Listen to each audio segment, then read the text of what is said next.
तो हम लोग कौन सा चैप्टर में आए हैं? उष्मा। उष्मा मतलब होता है गर्मी। उष्मा मतलब क्या होता है? गर्मी। तो गर्मी हर चीज़ में होता है, शरीर में भी गर्मी होता है और वस्तुओं में भी गर्मी होता है। हाँ, तो गर्मी उसी को बोलते हैं उष्मा। तो उष्मा चैप्टर में हम लोग पढ़ेंगे तापमापी यंत्र के बारे में। किसके बारे में? तापमापी यंत्र के बारे में। तापमापी मतलब क्या होता है? तापमान को मापने वाला यंत्र। क्या? तापमान को मापने वाला यंत्र। तो हम लोग तापमान को मापेंगे तो जनरली तापमान को मापने वाला यंत्र को क्या बोलते हैं?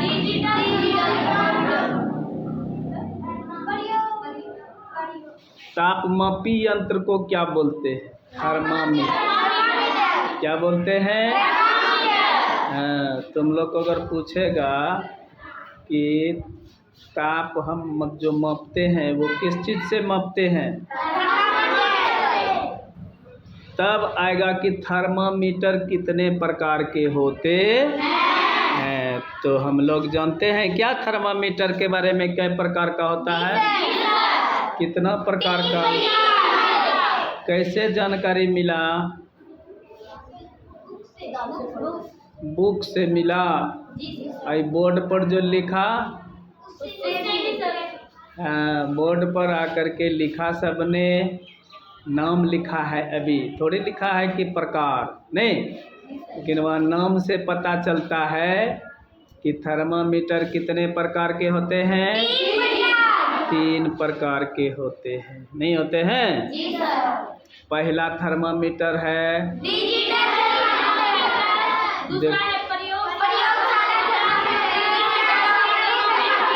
है जी, सबसे पहले भेंट होता है हम लोग को डॉक्टरी थर्मामीटर से।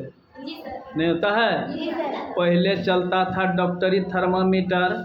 उसमें थर्मामीटर में क्या भरा होता है? पारा। क्या भरा होता है?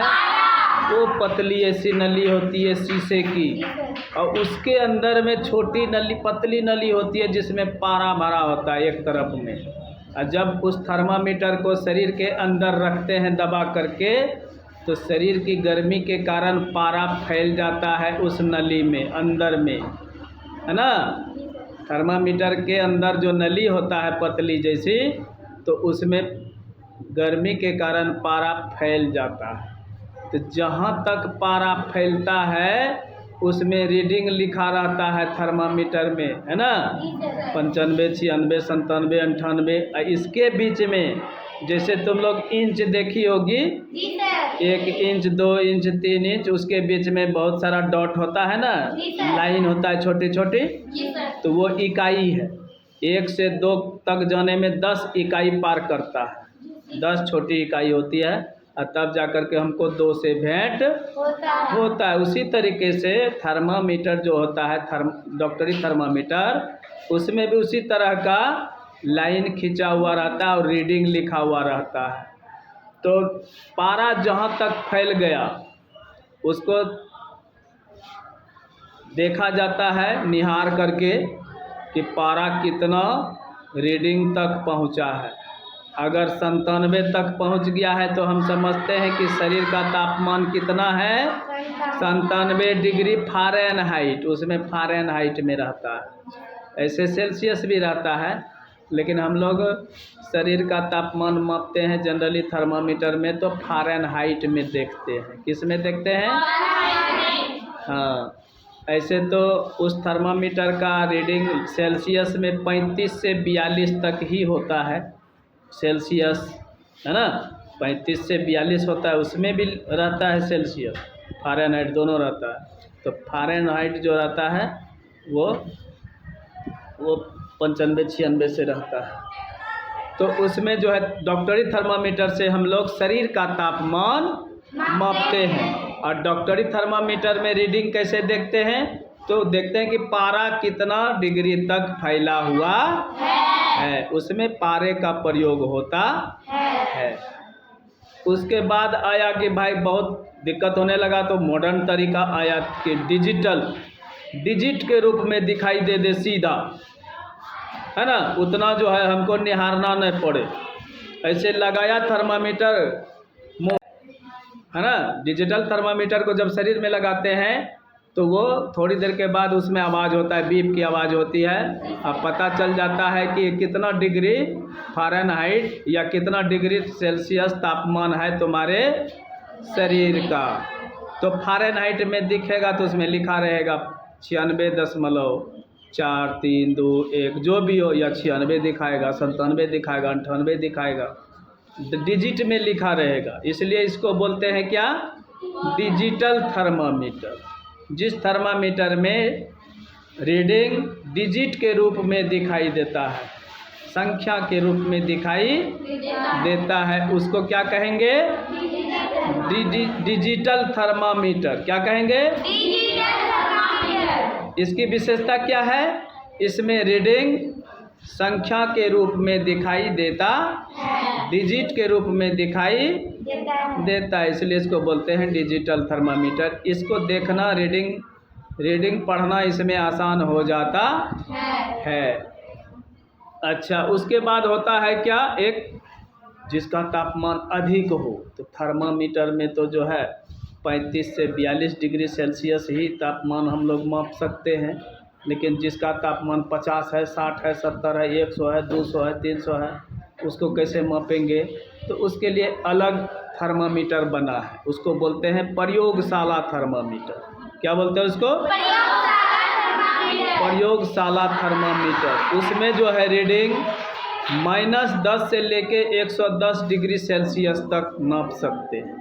-10 से 110 डिग्री सेल्सियस तक के तापमान को माप सकते हैं। तो ये बहुत अधिक तापमान हो गया, किसी भी वस्तु का तापमान इसी के अंदर में रहता है सामान्यतः, इसलिए इतना ही डिजिट उसमें दिखाया गया है। तो प्रयोगशाला थर्मामीटर में उसका उपयोग किस में किया जाता है, वस्तुओं, पदार्थों का तापमान जानने के लिए। किसके लिए,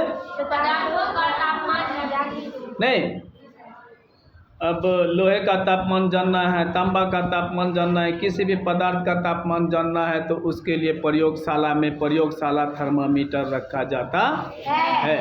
तो वस्तुओं एवं पदार्थों का तापमान जानने के लिए जिस थर्मामीटर का उपयोग करते हैं, उस थर्मामीटर को क्या कहते हैं, और शरीर का तापमान जो डॉक्टर अपने पास रखता है उसको कौन सा थर्मामीटर, और आजकल एक डिजिट के रूप में दिखाई देने वाला थर्मामीटर निकला है, उसको क्या कहते हैं। तो इस तरीके से हम लोग जान सकते हैं कि थर्मामीटर 3 प्रकार के होते हैं। नहीं, अब समझ गया। हमारे शरीर का तापमान जो है 37 डिग्री सेल्सियस सामान्य रूप से माना गया है ना। हमारे शरीर का तापमान कितना होता है, 37 डिग्री सेल्सियस, 37 डिग्री। हाँ, इसको हम लोग फ़ारेनहाइट में बदलना सीखेंगे, फ़ारेनहाइट को सेल्सियस में बदलना सीखेंगे, है ना। केल्विन भी होता है तापमान का इकाई, तापमान को मापने का इकाई जो है केल्विन भी होता है, फ़ारेनहाइट भी होता है, और डिग्री सेल्सियस भी होता है। कभी कहेगा केल्विन में बताइए इसका तापमान, कभी कहेगा फ़ारेनहाइट में बताइए, कभी कहेगा सेल्सियस में बताइए। तो तीनों को निकालने के लिए हम लोग सीखेंगे। Okay, thank you.